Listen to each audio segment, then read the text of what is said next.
we would meet with number 7 just to be sure he was still there. And the conditions were stark. He was in a stone cell, iron bars, and it was really tough living for any human. We were concerned that he seemed to be losing speed, as it were. And we felt that it was our obligation. He's our prisoner, and we have to keep him healthy. This is a clear international law responsibility for us. And so we thought it would be good to get him outside in the sun to keep him healthy. And we mentioned that to the Soviets, and they said, "Niet, no, we're not going to do that." So my French and British colleague and I worked with them, with the Soviets, and said, "Look, what if he's working? What if he's out in the yard working and he's raking leaves or something?" Well, okay, maybe that took a long time to negotiate. And we presented that to number 7. And the bastard put his nose in the air and said, "I am a minister of the Reich. Ministers of the Reich do not engage in manual labor." No. So we had to go back to the Soviets and tell them, sorry, that's not going to work. We said, all you have to do is hold a hose or stand there with a rake to be in the sun instead of in this dank stone iron prison. Yeah, no. This book that you have written that we're talking about today, dealing with the Cold War, has been reviewed very favorably. Among those is David Atchison, a United States Attorney for District of Columbia, who says Arthur T. Downey has performed a valuable service by putting in a single volume a smooth, readable, even entertaining history of the legal and constitutional issues produced by the Cold War and their resolution. And his father, of course, is David Atchison. Yes. Dropping names. Yeah. I like this. And then on top of it, towards the sum up, you talk about various lawyers of this book. And you also talk about a young lawyer serving as legal advisor to the United States mission in Berlin, who learned a good deal of history during his regular meetings with Hitler's one-time deputy, Rudolf Hess-Spandau prison. What caused you to write this book?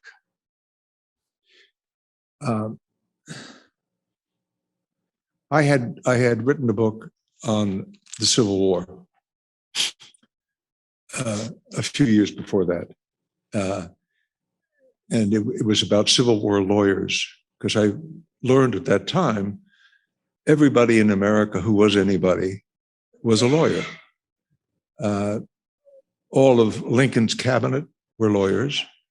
All of Jefferson Davis's cabinet were lawyers, except for Davis. He was a West Pointer. And lawyers ran the show. They dominated Congress and everything else because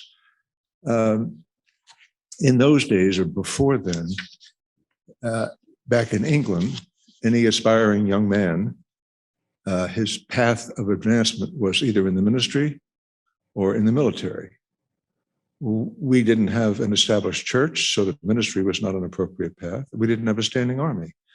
And so the path for a promising young man was the law. He didn't have to go to law school, could just read law a bit. And so they dominated. I mean, overwhelmingly, Congress was composed of lawyers. Not today. Most people think, damn, lawyers run Congress too, but they don't. They're way less than half. So I wrote that book, and the publisher, it was on the Civil War and lawyers, Civil War lawyers.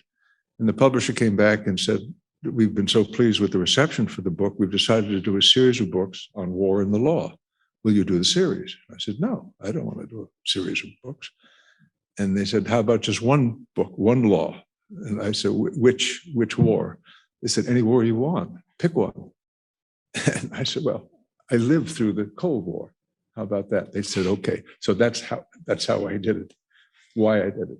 You know, it is interesting when you talk about lawyers who played a role during the Cold War, just to drop names that you cover, like Dean Acheson, James Baker, George Ball, William Casey, Fidel Castro, Clark Clifford, Clifford, Gerald Ford, John Foster Dulles, James Donovan, who is a subject. And by the way, I know watching this is Anthony Palermo. Anthony Palermo was the second seat prosecutor of Colonel Rudolph Abel, Wow. which is a chapter in your book. And so, Anthony, wherever you are, I just wanted to reach out. But James Donovan represented Colonel Abel. Gorbachev, J.W. Fulbright, Elger Hiss, Henry Jackson, Richard Nixon, Joseph McCarthy, Robert Kennedy. These are names which goes on and on of people who were players during that Cold War and are lawyers. Yeah. And do you think that's just coincidence, or the fact that lawyers at the time, certainly during this time frame, were more likely to be in positions of political power and political decision making? Yes, I think it's that, Greg. I think we were still transitioning from the Civil War period to the current period, where lawyers are now less visible, less involved than they were at that time. Is there a and excuse me, and so much of what we were talking about during the Cold War, which if the Cold War had a physical center, it was Berlin. And our rights to be in Berlin, and the obligations of the Soviets with respect to Berlin.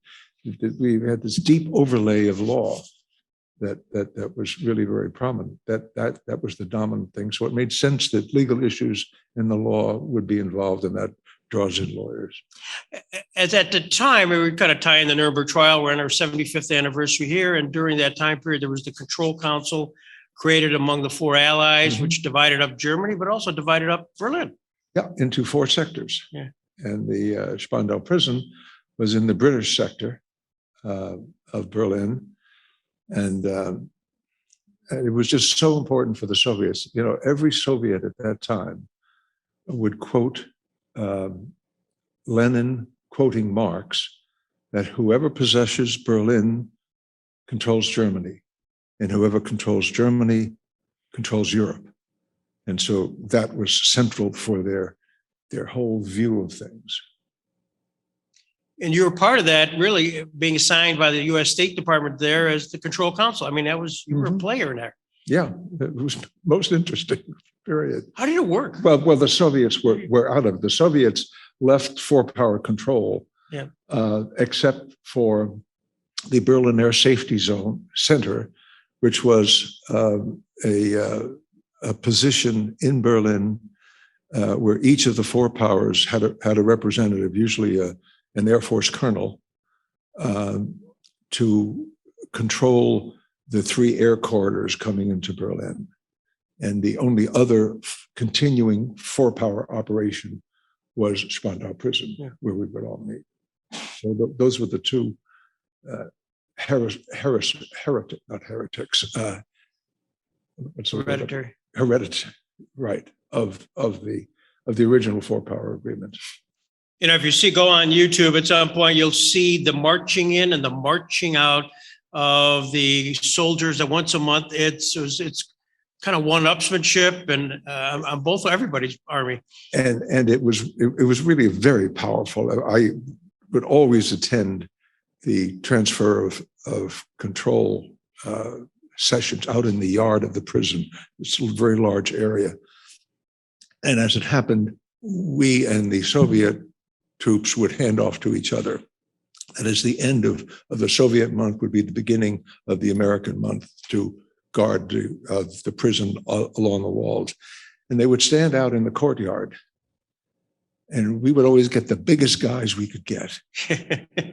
Most of them had fought in Vietnam. They were battle tested, and they just looked mean as could be. And the Soviets, of course, did the same thing. They got their biggest guys, and they were lined up facing each other.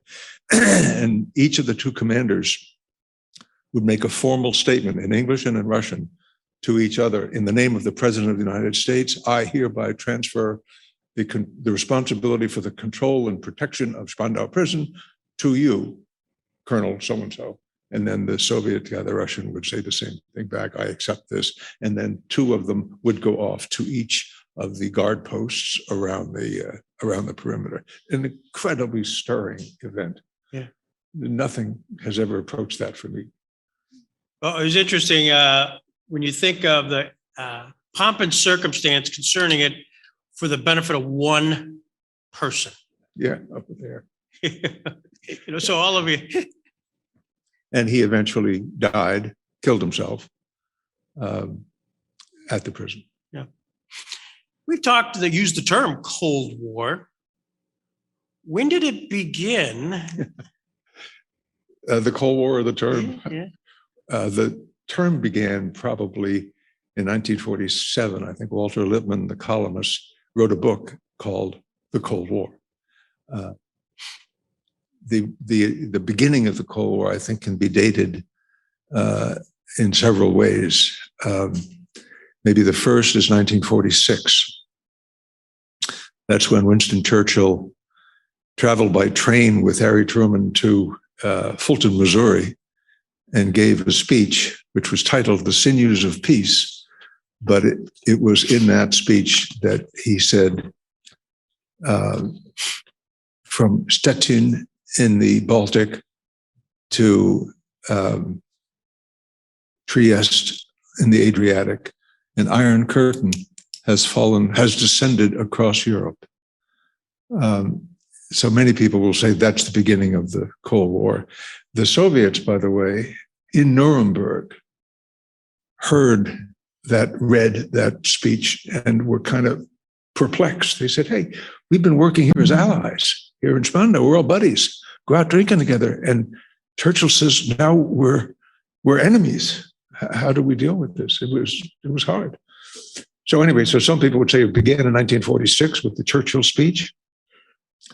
Others would say, no, it began in 47, 48 with the development of what was called the Truman Doctrine, which was to actively intervene in Turkey and in Greece to prevent communist takeovers, with the General Marshall, Secretary of State Marshall's commencement address at Harvard, where he proposed the Marshall Plan.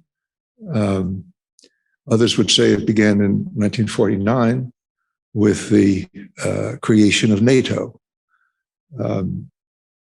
which demonstrated that those countries were quite concerned about the Soviet Union and the spread of communism. The original goal of NATO was to keep the Soviets out, keep the Americans in, and keep the Germans down. They were not members, of course. They were still occupied. So many would say that was the beginning of the Cold War. George Kennan, who was the ambassador to Russia, and you spent quite a bit of time on the book about Kennan and his memo to the president about how to react to the Russians and the concept of containment. Can you talk about that? And he wrote what was called the Long Letter, which, if you go to the Truman Library in Independence, Missouri, is prominently displayed, where he proposed the containment of the Soviet Union. That's the way to do it. And then he wrote a long article in Foreign Affairs magazine at that time, and that became the rallying cry for the Truman administration's dealing with the Soviets. Very famous, highly influential, extraordinary man. Obviously, part and parcel of this is a fear factor, and curious about your own personal experience. I know my own during the Cold War, when you first personally kind of realized that there was this big bad bear in Russia and we should fear it. I don't think there was a moment of enlightenment. I think it was part of the culture. Once they exploded the nuclear bomb, and once Eastern Europe was scarfed up, I think it was in the lifeblood of the United States at that point. So it wasn't, I had some epiphany that, oh, I'm scared of these guys. And I traveled a lot through Eastern Europe and later through the Soviet Union. I had clients in some of those countries too, so I would travel there. My wife and I and two of our college-age kids, drove through East Germany and Hungary, Czechoslovakia, about 6 months before the wall came down.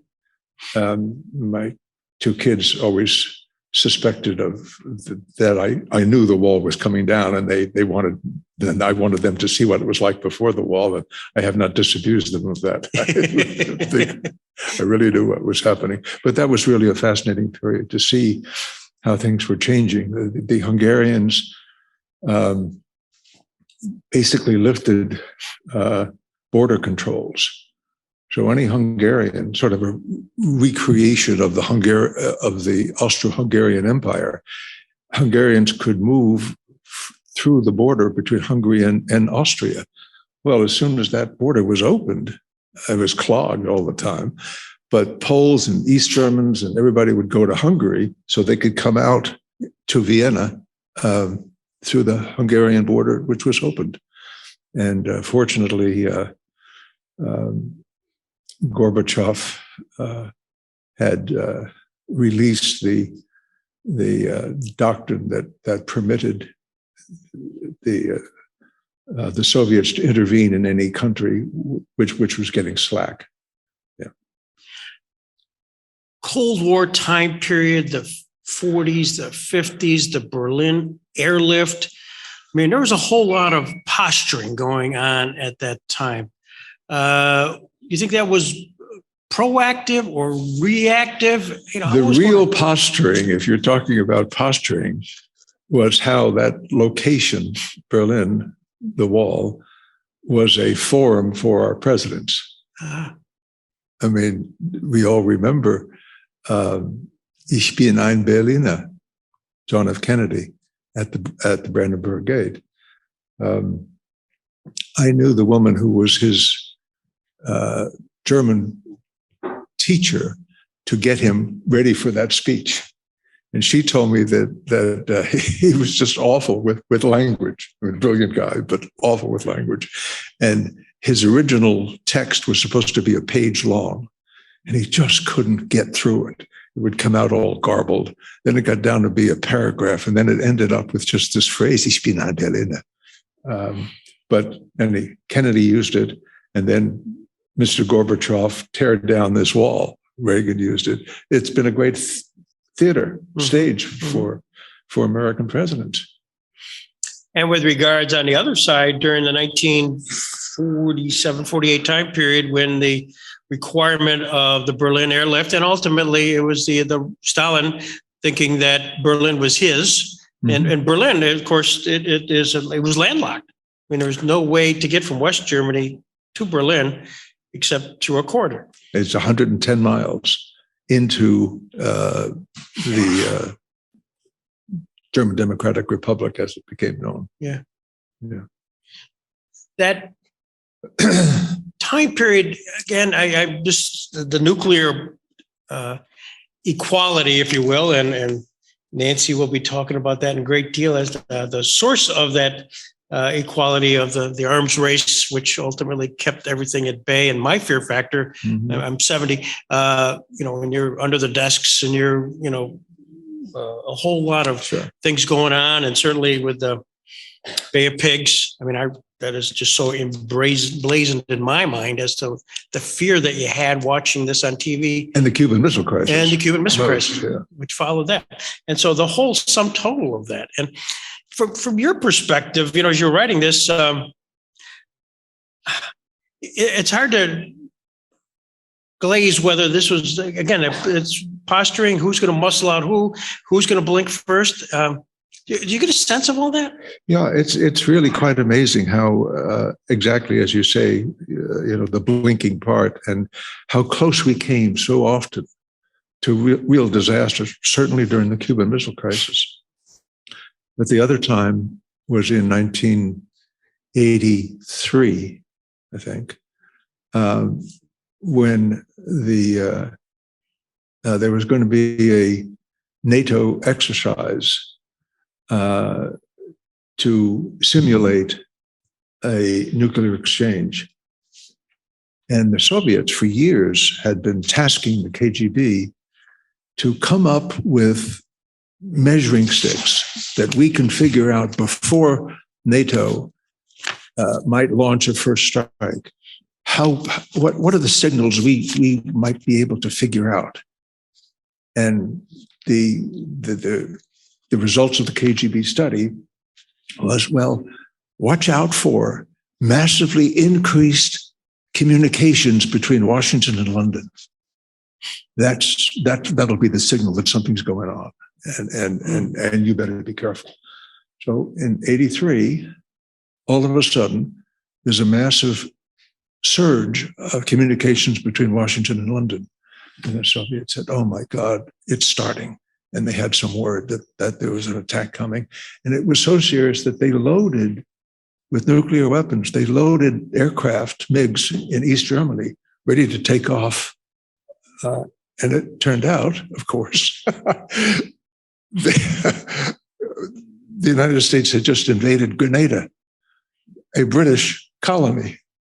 And so the communications between Washington and London were massive because the Queen was unhappy. The United States had just gone into her turf. And so we came within a hair of a serious mess.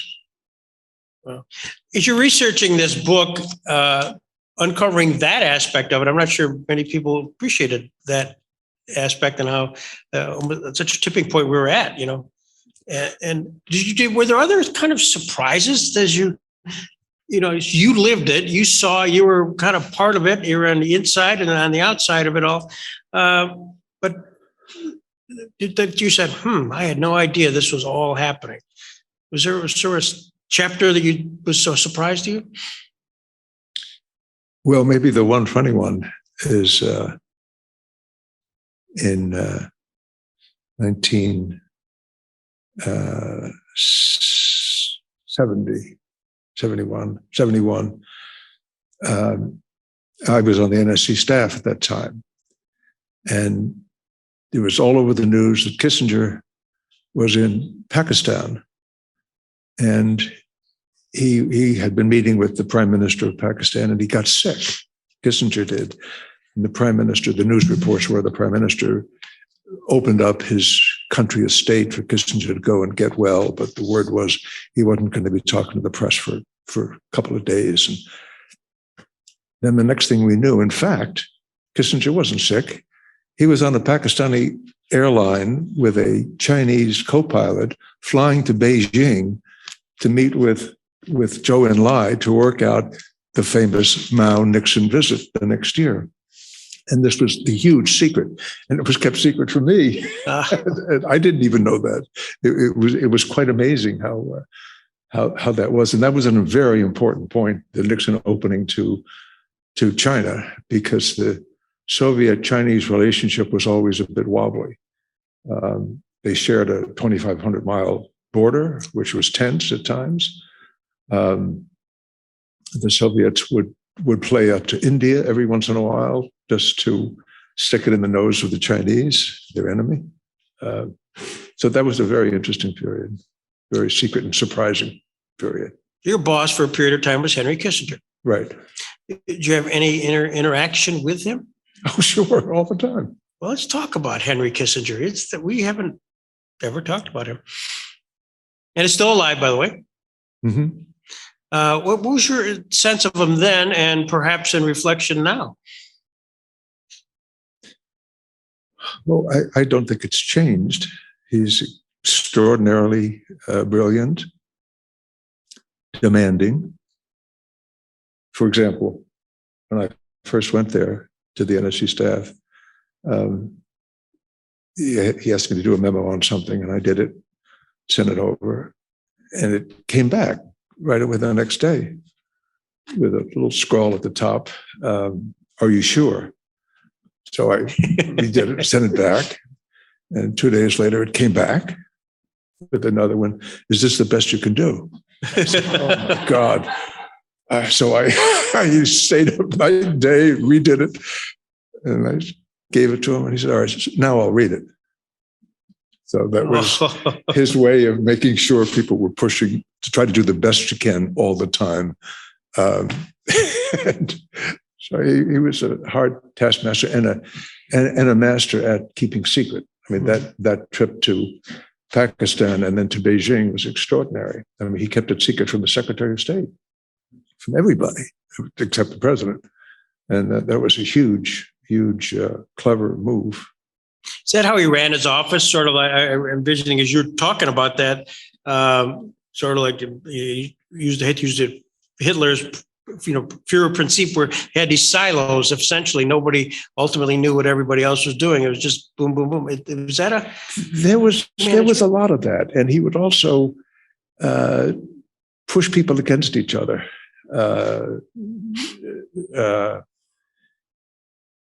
My two colleagues were both Soviet experts, and he would play off the other. Hey, Hal just said this, Bill. What do you think?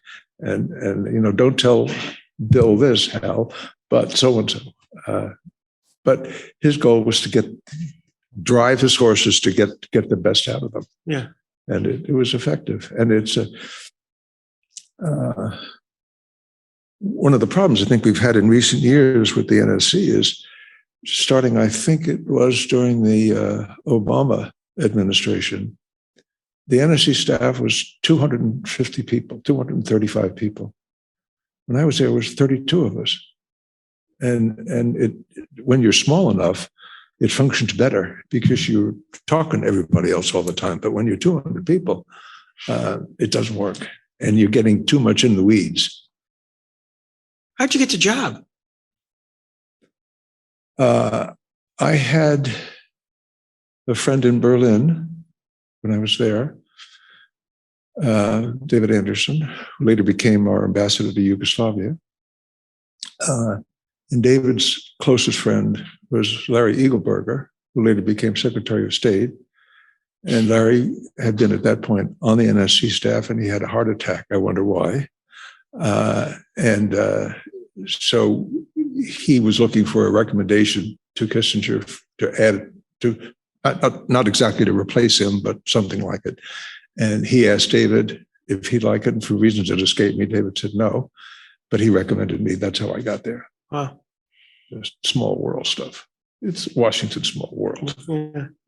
And you've been part of that. Not only as you wrote this book of the Cold War, you talked about the fact that you lived it, you were part of it, you were in the administration as part of that, and perhaps uniquely being able to write this kind of book. And it's really kind of American Bar Association lawyers' assistance, isn't it? I mean, part of a series of books on lawyers and wars and stuff like that. Well, that's what they wanted me to do, Yeah.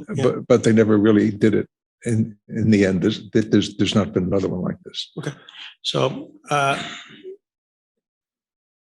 was there as we've talked, we kind of jumped around a little bit chronologically, but is there a point where you felt like the Cold War was heating up, hit the top point where it was really, is this the Bay of Pigs, the Cuban Missile Crisis? Is this where we were really at our closest point? Well, clearly the Cuban Missile Crisis, and then that 1982 Right. period. But after that, things changed. We as a world were so lucky to have the right people at the right time. I think we had Reagan beefing up the military, and sometimes he would get out of hand and charging with abusive language, the Soviets. But still, at the bottom, who's got the nuclears, who's got the military strength was very important. And he beefed up our military so that the Soviets knew we were a serious threat. Mm-hmm. And then we were fortunate to have Bush, Jim Baker, Secretary of State, an extraordinary group. And on the Soviet side, of course, Gorbachev, who came at just the right time. We had this period in the Soviet Union when we had 4 chairmen of the Communist Party within 4 years. We had Andropov, Brezhnev, Chernenko, and then Gorbachev. There was kind of a leadership fatigue going on, just as we had a strong one. So we were very lucky to have good people in the right places. And of course, the people in Eastern Europe were just so extraordinary, like Valenza in Solidarity in Poland. And to have a Polish Pope at that time going to the Gdansk shipyard, that just filled people with hope. And in Czechoslovakia, the same thing, and in Hungary. So we were very fortunate to have the right people in the right place at the time, that could lead to a decision to fix it all, end the occupation of Germany and so on. You talk a lot about the interpersonal or the relationship and the names of the individuals of the Soviet side. Certainly Brezhnev was very much part of for an extended period of time. Mm-hmm. Was there an infrastructure underneath that where there was back channel conversations, groups that really were constantly communicating, which would then sort of set the stage and perhaps ratchet down the temperature? There were lots of groups, unofficial, private groups that thought of themselves as being that conduit, that unofficial, give me the message and I'll pass it under the table when I'm in Moscow next. I saw some of that. I was involved for some years with the United Nations Association in New York that had what was called a parallel studies program with the Soviet counterparts. On the American side, our group was led by Brent Scowcroft and Governor Scranton. Before we would meet alternating years in Moscow or in New York. And beforehand, we would always go down to Washington. They would come down to Washington, meet with people in the government and say, no, we're going to be going to Moscow next week. What do you really want us to say? Yeah. But I think that was more show than anything else. As you reflect back on the book, was there we've certainly seen Reagan tear down this wall, and there was, of course, Kennedy you talked about, but was there sort of an individual who maybe was able to set the stage for that which happened ultimately when the wall came down in the 1990s, the Soviet Union sort of collapsed? In a sense, a personality? Well, of course, Gorbachev was a dominant personality here, a lawyer. And I think we're very fortunate to have someone like George Bush, H.W. Bush, because he was a gentleman. He had been ambassador to China. He had been head of the CIA. He understood those kinds of workings. But he was, we could have blown it badly and said, we won the Cold War. You guys lost. He didn't gloat. And that was so important to have somebody of his stature taking that position that we both won, nobody lost, we were very fortunate. And fortunate to have Jim Baker as his Secretary of State, because they were tight as two tennis players, as I used to play tennis all the time. And on the Soviet side, Shevardnadze was the foreign minister for Gorbachev. But when a Secretary of State like a Baker spoke, everybody understood he was talking for the president. And that's important because so often that's not the case. And the other side is looking for some daylight between the Secretary of State and the president. That never happened with us. Very important. The book, The Cold War, in many senses, focuses in on Berlin, during that time period. The Cold War generally comes to an end. Is Taiwan the new Cold War epicenter? Well, to the extent that Berlin was the physical epicenter, this physical symbol of the Cold War, and I think it was. Clearly, Taiwan is today in a similar position, in that everybody's focused on it. Everybody is looking for that to be the big problem. Earlier this year, I guess it was, Admiral Stavridis, the former Nato Supreme Commander, wrote a book called 2034, I think it was called. And it's a novel, but he poses a nuclear exchange between the United States and China a dozen years from now. You don't want to be in Galveston or in San Diego when the Chinese bombs are dropping, which is the two places in his novel he has the Chinese doing it. Yeah, it's the physical symbol. I don't think we're in a Cold War yet with China. We're in, I would prefer to call it a strategic rivalry. We haven't come to a Cold War, though we may, and it would be Taiwan that would do it. I regret that it's Taiwan. I would much rather be in the South China Sea.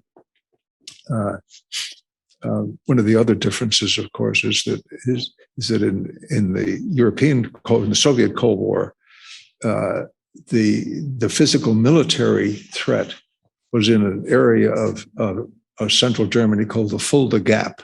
There's a gap in the hills and mountains, and NATO was prepared for hundreds of Warsaw Pact tanks rolling through the Fulda Gap toward Frankfurt and the Rhine River. And here, the conflict would be at sea. And remember, the Chinese Navy is larger than the American Navy right now. So it could be difficult. All the war games, reportedly, that the Pentagon and RAND have played show the United States losing a war with China. And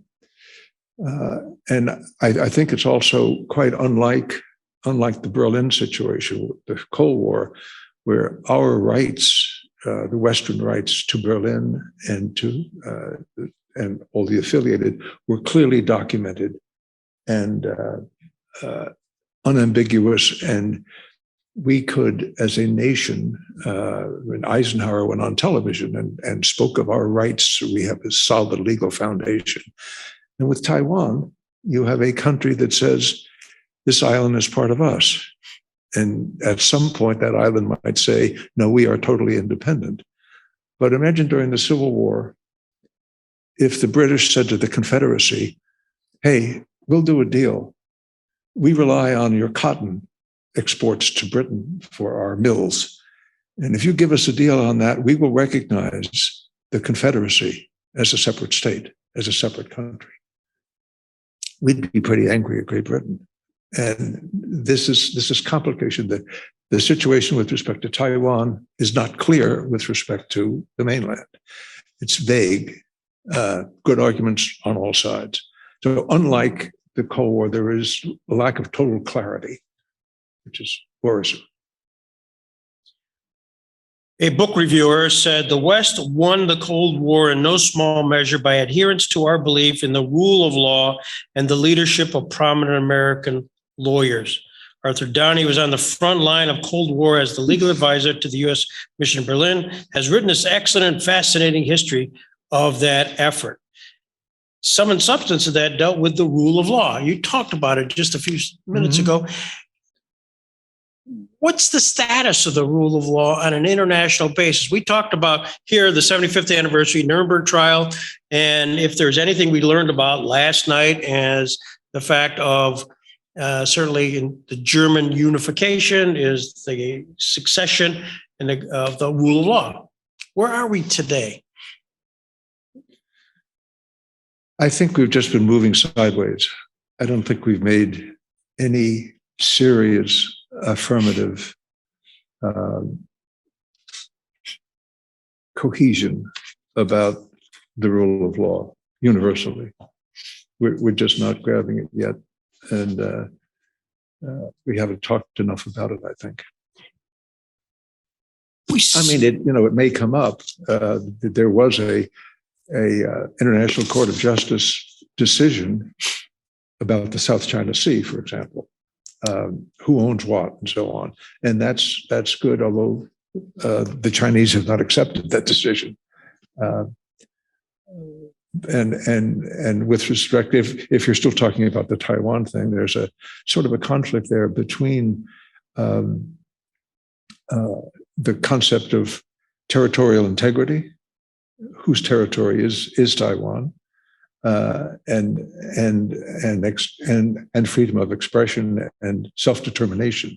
So you have the conflict between self-determination. The Taiwanese say we want to be separate and independent, so on, and territorial integrity. Mainland China saying we're one China and no separation, and that's a little fuzzy, as opposed to our rights to be in Berlin and so on. Although, yeah, enough. If I were Chuck Gustafson, your good friend, and I were sitting here and Chuck had the final question to you, what might that be? Aside from the tennis game. Chuck Gustafson grew up here in Jamestown and is a friend of Greg's, a friend of mine. We were both young lawyers at the State Department together. And he was until this year, when he retired, he was a law professor at Georgetown Law School. And I just lost it there. Well, if he had a question of you, he knows enough about you that I don't know. What would he be asking you? Kind of that one zinger, that finale, that great conclusion question. Is he hard? He would say, look, you've not said anything about the gaping hole that the Russians now claim that when we settled the German issue and recognized both Germanys, and both Germanys went into the UN, and then we put them together, and there's a single unified Germany. Part of that deal was we wouldn't add to NATO any of the Eastern European, and certainly not the former Soviet socialist republics like Lithuania, Estonia, and Latvia as part of NATO. That would make perfect sense. And of course, the Russians say that all the time. You guys promised us that you would not move NATO eastward. And you have, because there are now 30 members of NATO. The last one last year, North Macedonia. But you guys have put Lithuania and Latvia and Poland and Hungary, and everybody's in NATO now, and you said you wouldn't do it. That's a tough one to deal with. I think the only way to deal with it is to say, that makes perfect sense. But if it was so important to you to get in exchange for giving up Germany and letting Germany be unified and in NATO, because they could have said, okay, we can unify Germany, but it can't be in NATO. But they yielded on that. And they yielded on everything. And so we must have given them in exchange this promise, we won't move NATO eastward. And we did. But I think the response is, if it's that important to you, Russians, Soviets, don't you think you would have written something down? Nobody has been able to find a document, a single piece of paper where the West, where the Soviet, where the Americans, the Brits, or the French promised not to move NATO eastward. And you would have thought it would have been there. So I think that's the hardest thing, because it still rankles the Russians, of course. But if you're in Lithuania, you're very happy to be part of NATO. Yeah. Well, it's interesting because it'll come up a little bit later in our conversations with Consul General Gill. We talk about the Stasi and the Stasi's relationship with the KGB during that time in Berlin. And when all things fell apart, one of the KGB agents in Dresden was a guy named Vladimir Putin. 37-year-old guy. Yeah. And who we've been in Dresden, and I've gone to the building that was the KGB headquarters there, and I can picture him standing out front with a pistol, as happened as the East German mobs were coming toward it, and as he set the codes and the papers on fire in the backyard, standing there with his pistol, saying, "I've been instructed by Moscow to shoot anybody who tries to come on to this building." Yeah. Just at the same time that a 35-year-old chemist from East Berlin went through the wall, looked in West Berlin and thought it was neat, but said she really had to get back to work at the chemistry factory. That, of course, was Angela Merkel. Amazing time. And at the same time, a guy of a similar age named David Gill, who was the head of the East German resistance, was storming the Berlin Stasi building to preserve the records which were being destroyed. Yeah. And so that's a story to be told.